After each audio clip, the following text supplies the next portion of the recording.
STP disinfection is evolving. Between ozone and chlorine, science clearly favors one.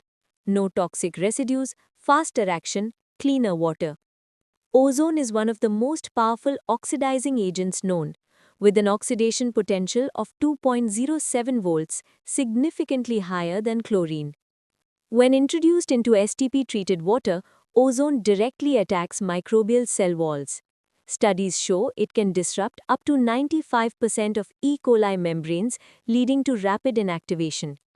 In contrast, chlorine works by penetrating cells and forming hypochlorous acid, a slower mechanism that can lead to cell aggregation instead of complete destruction.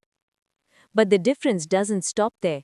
Chlorine reacts with organic matter to form harmful disinfection byproducts like trihalomethanes or THMs and haloacetic acids or HAAs, both linked to long-term health risks and environmental toxicity.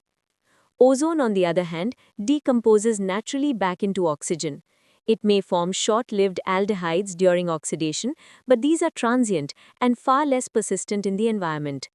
And when it comes to speed, ozone disinfection is up to 3 times faster than chlorine, making it ideal for high-throughput STP systems.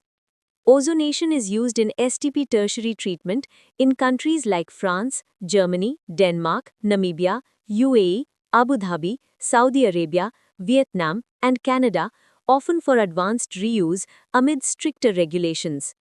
Why ozone? For modern sewage treatment plants aiming at water reuse and sustainability, ozonation provides a clear advantage.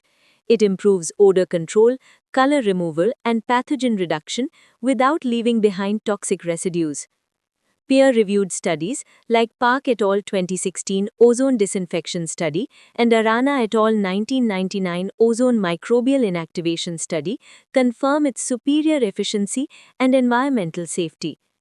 Ozone isn't just an alternative, it's the next step in advanced STP treatment. Choose cleaner technology. Choose faster disinfection. Switch to science-backed ozonation with Vruksh Innovations.